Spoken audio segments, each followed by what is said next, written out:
Good morning, and as you can see, I made some breakfast today. Some black coffee, rice cakes with some cocoa and powdered peanut butter on top, and an apple, because an apple a day keeps the doctor away, as they say. Even though I tend to eat like 6 apples a day because they're one of my favorite little snacks. Some good fucking food. And this is actually a pretty fun pre-workout because it's not really complicated. Obviously with coffee, all you have to do is put it in the mixer and then, or not mixer, the brewer, and then it pours right out. And I know there's fancier ways to make coffee, but I just put my stuff in it and just hope for the best and hope God doesn't make it too hot for me. Apples, obviously, and then these bad boys. You're supposed to put bananas on top of them, but I don't have any bananas right now. So, and plus I think that texture might be a little off. But anyway,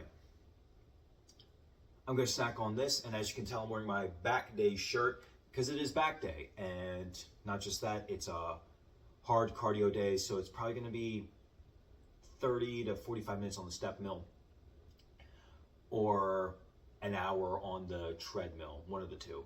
And I might try to go and walk around just on the flat street today or around the neighborhood. But it looks like it might start raining and I don't have an umbrella. So, and I'm not as hard as David Goggins is. Anyway, like I said, it's going to be back day. And I'm excited for it. As everyone knows, back day is my favorite day because you get those wings out. And if you also know me, I also love me some buffalo wings, but I'm not going to be eating buffalo wings today, obviously. I'm going to use some buffalo seasoning for my chicken, but no buffalo wings. Maybe. But I'm going to snack on this and make my actual pre-workout, but I'm going to wait a little bit later because I obviously don't want too much caffeine right now.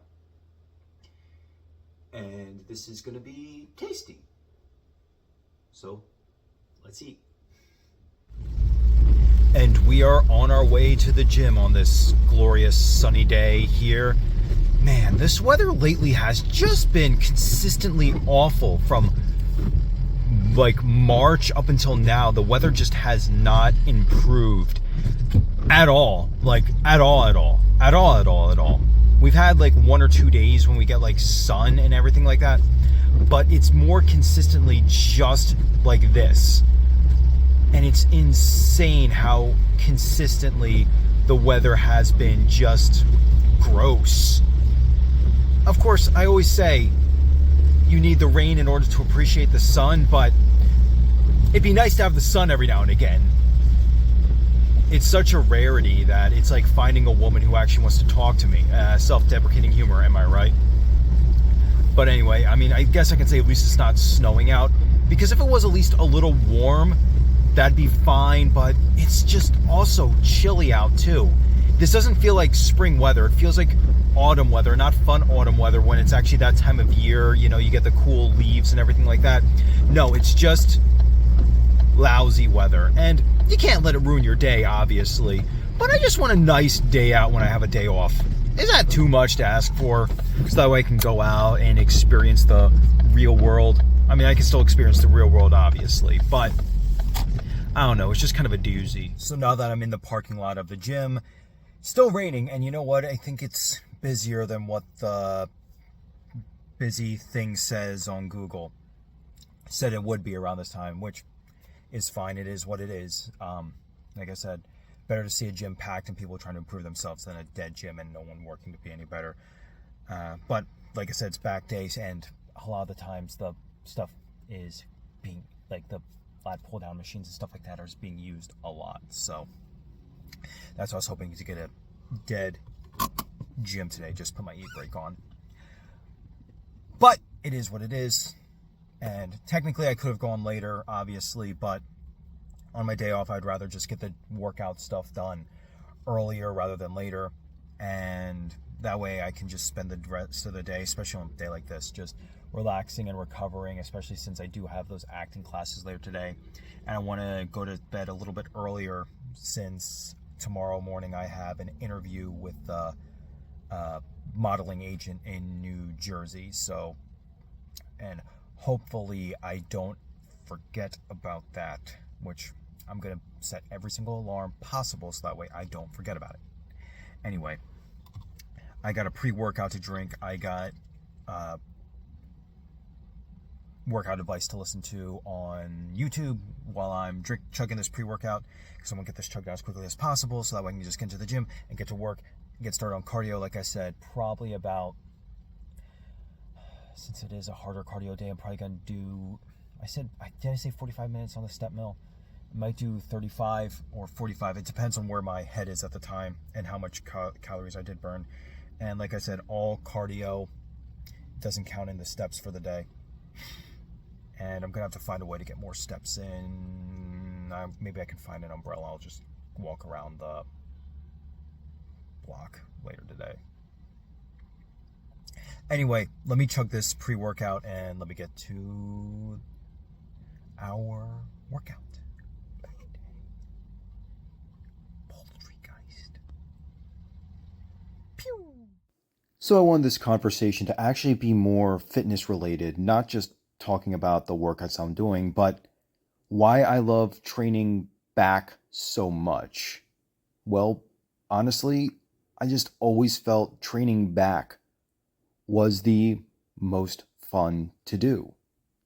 Not just that, but people have always told me that my lats or my back was always my most well-defined and best muscle group. So that's why I always loved training it. Obviously, I train everything evenly, but the one that I got the biggest smile on from training was and is my back. Again, some of that does come down to ego in that people say, oh, your back is awesome. You have a wide back. And I'm just like, heck yeah, man. So that's a huge part of the reason why I love training back and back day.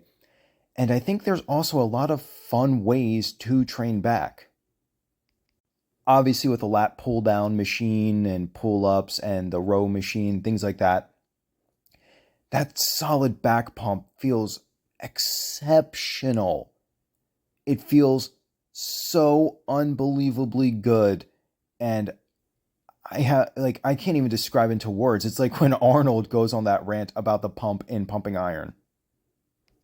Because whether it be rows, lat pull downs, pull ups, dip variations, push ups, things like that, the back just has so many different ways to train it. And because the back is not just the lats, it's the traps, it's the rear delts, it's the lower back. I mean, the lower back I normally try to train during leg day, but still, it's just so many variations, so many fun things to do to get that back pump. I just feel as though it's fun. The more back days, the better, as far as I'm concerned. I love getting those delts, those wings, like Sephiroth, even though he was only the one-winged angel. I'm the two-winged angel, a biblically accurate one. Sorry about that little flub up there. But the back is just so much fun to train. Obviously, I love training the entire body, but if you ask me which one's the most fun, it's definitely the back. And now that we're out of the gym, I actually went to Petco to find Jerky some more healthy food because I think she's allergic to chicken, and I want to get her something nice so that way my little baby is healthy. Now back home from not just the gym, but also Petco, where the pets go. Because as I said, I needed to get Jerky some new food, and I wanted to get her some healthy alternatives, mind you.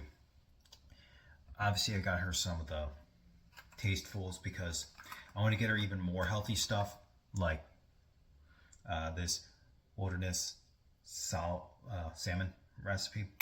Some good fucking food. I'm not going to get her anything else with chicken in it because I think she actually might have an allergy to that. And even if it costs a little bit more money, she's my sweetie. I'm going to spend more for her, obviously. Plus, this is what I was giving her, and this wasn't that cheap. It wasn't like the 75-cent cans of food you can get for your cat. It was like it's like $1.25 or something like that. But she was enjoying it, so I was getting it for her. But I noticed she was having some other issues. So I said, okay, I think she might be having an allergy or something in there. So I got her some healthier options. The tasteful stuff, I heard it. I know she likes those. I'm trying to find her a healthy food for her, obviously, as well as making sure that it's something she enjoys eating. So for the meantime, I'm giving her those tastefuls, and then I have that. Thinking this might be the same company, but this is the more Blue Wilderness salmon recipe. I also got another one, which is lamb and liver. She hasn't gotten to it yet because I don't think she knows it's there just yet. But hopefully she likes it, and if she does like it, and I notice her health is, I mean, here's the thing, she's still very active and everything like that, but it's just other things that are causing me to go, I don't think she should be eating this anymore. But anyway, I got my acting class in a little bit, so I'm drinking my protein shake now so that way I can get my nutrients in. And unsweetened almond milk with the protein powder.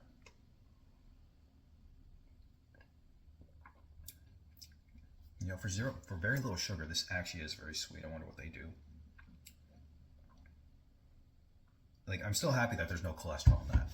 But I gotta get ready for my acting class, which just translates to finishing this and setting up my phone so that way I can stream that acting class. And then immediately after that, I'm gonna go to the store so I can grab my kombucha. I already have my food here, so I'm just gonna make that. I have ground turkey and ground chicken. They both taste almost the same.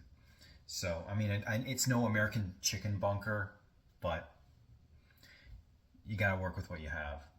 And if you never had American chicken bunker, you gotta give that a whirl. That stuff is awesome. Anyway, let me take my acting class. I'll catch you guys later in the evening. Peace. Also, I think I'm gonna maybe at some point over the weekend get this brought up a little bit more because I don't know if I love this look. I think I prefer it if it's up a little higher, but can't deal with that now. So anyways, guys, I'll catch you after class. Peace. And now I am done for the day. And so far she is not enjoying the new healthier food that I got her. So that's gonna be something I'm gonna be figuring out for the next couple of days, and potentially a vet visit. Sorry, that doesn't really roll off the tongue well now, does it? But anyway, I don't want to talk about cat struggles. Like, money is no issue if I have to spend a little bit more money to get certain types of food, or if she needs medication and things like that, because she's my baby and I love her to death. But let's talk about something a little bit more fun, and it's not going to be about Sonic the Hedgehog, don't worry, even though I would love to talk about Sonic the Hedgehog a lot more on this channel. What I want to talk about is silent movies. Yeah, because silent movies are awesome if you haven't seen any. And I'm not just talking about the silent movie that came out a few years ago called The Artist, or a few years ago, I think it was like 2011. But, or even silent movie, the Mel Brooks movie, which I actually haven't seen yet. But silent movies in general, I think, are one of the coolest types of movies ever.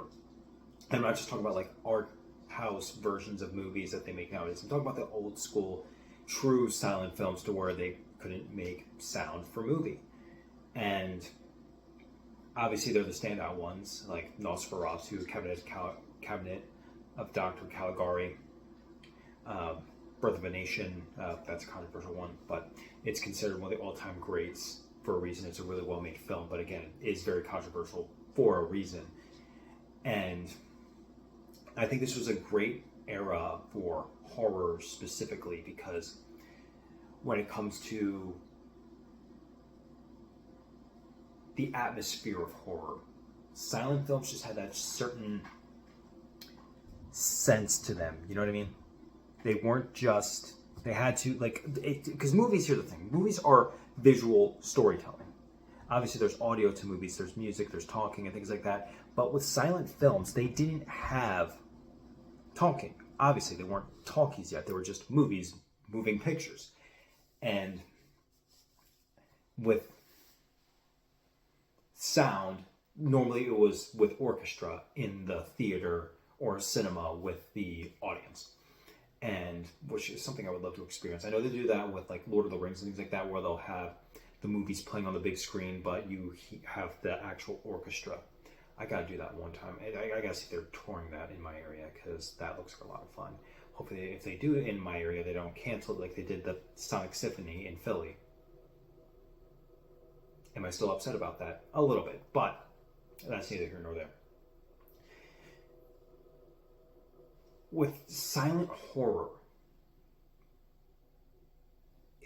they were more experimental. They kind of had to be with their visuals. Like, a great example is a movie called Hexen.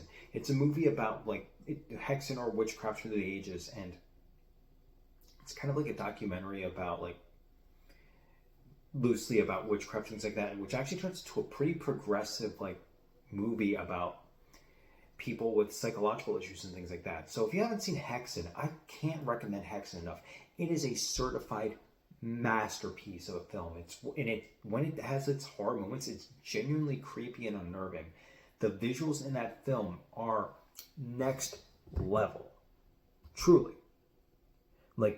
Because that's the thing that most films nowadays just don't really seem to have, is that just true raw visual storytelling, because they didn't have CGI back then. They had tricks that were similar to what we consider CGI. Obviously they didn't have the computers we have now, or computers in general back then, but they did camera and editing tricks that were their closest versions of CGI.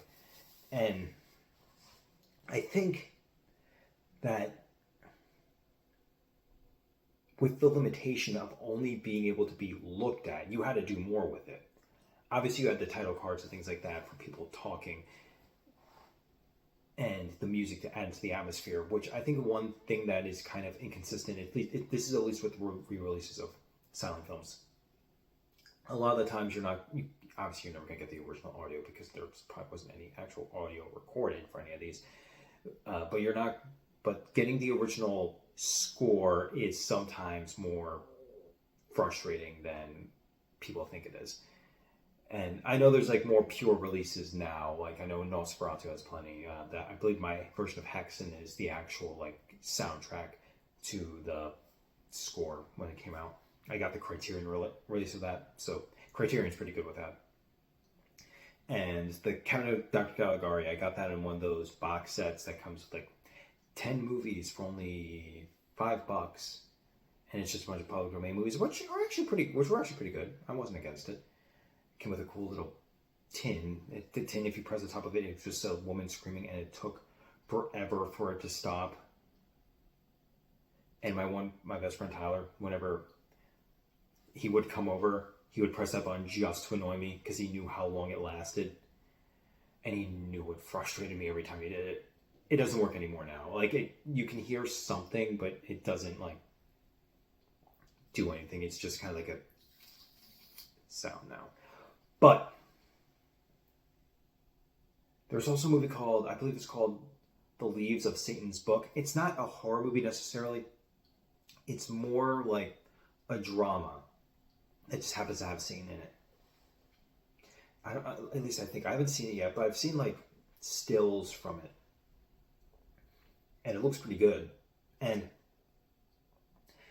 the silent era was one of the most important eras when it comes to just inspiring almost everything. I mean, obviously, everything has to come from somewhere. I mean, Batman was inspired by this one horror film called The Bat, but instead of it being a superhero, it was a villain who dressed as a bat.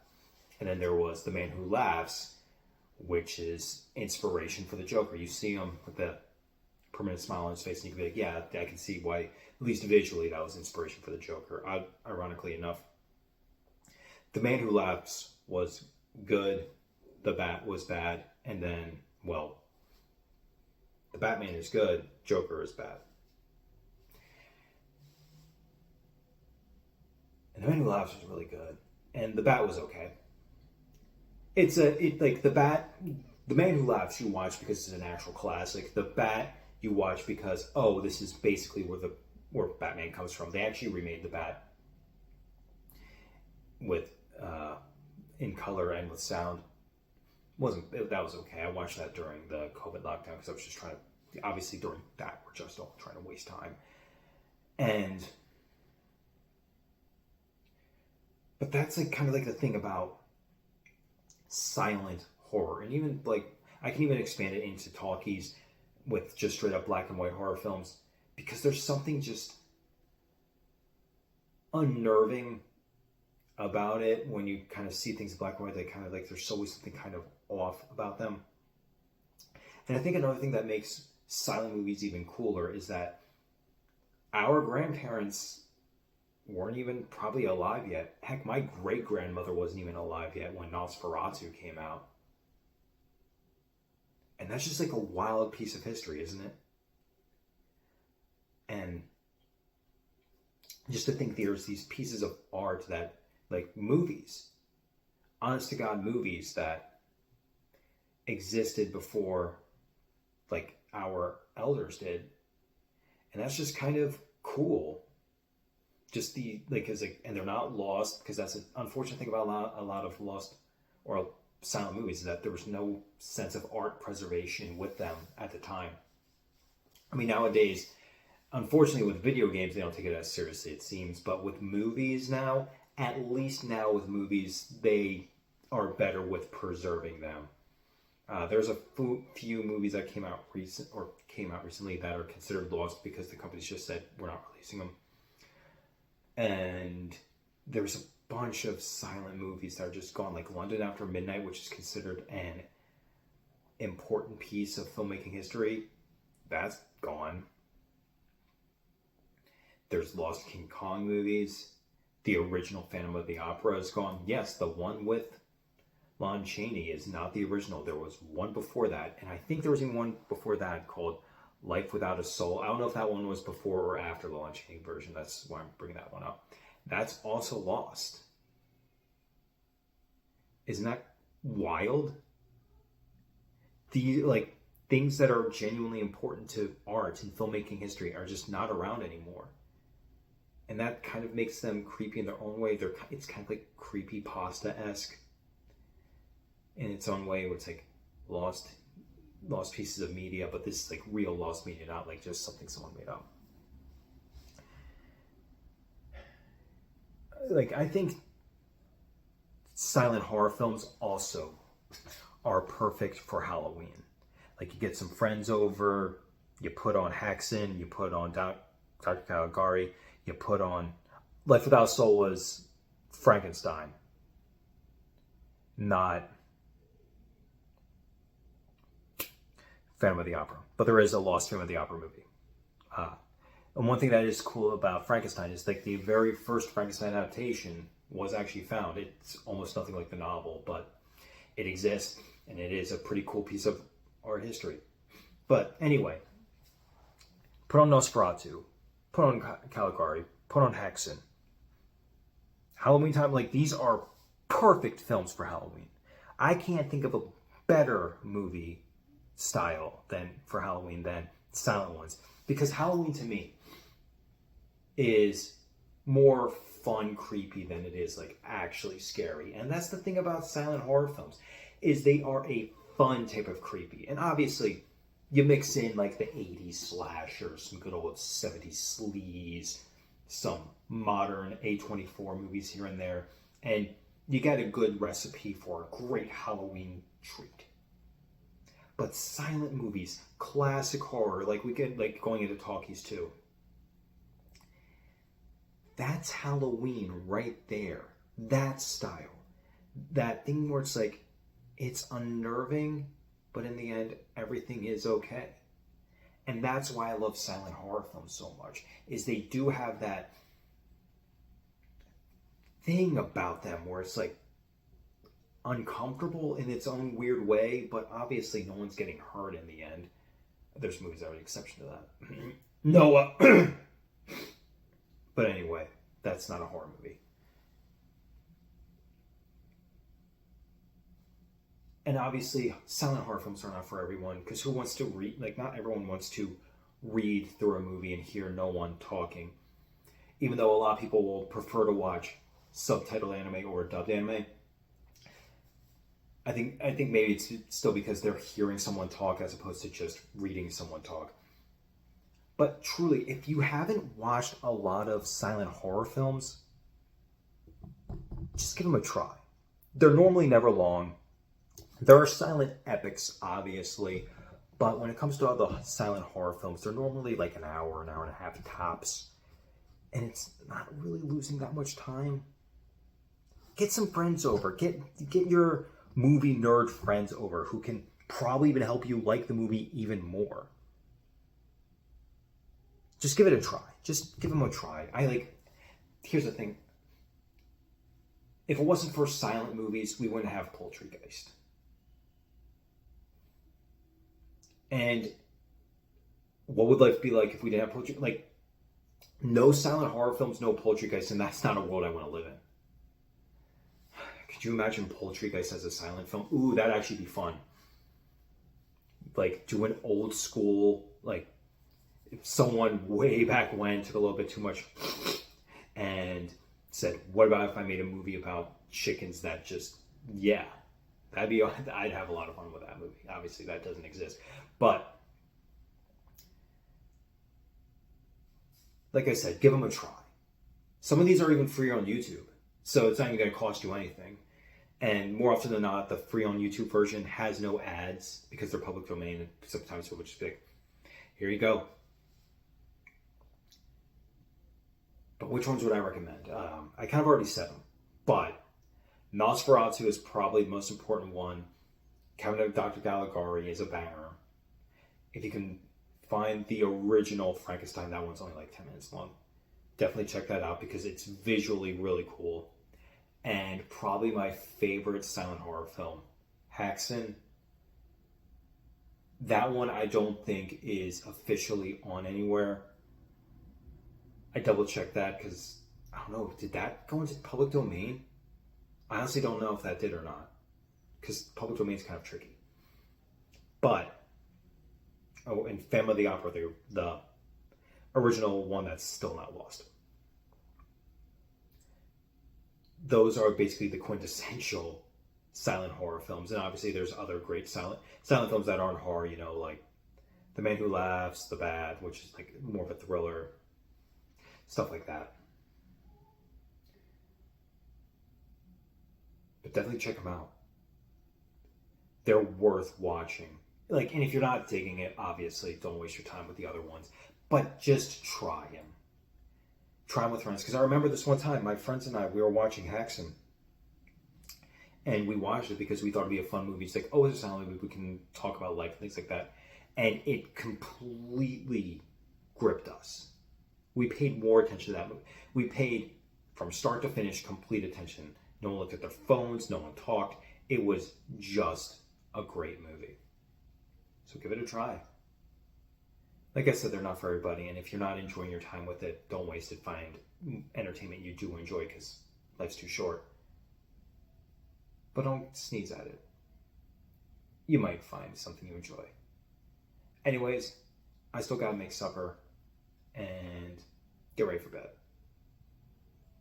A little bit after supper, obviously, but have a good night, y'all. Peace.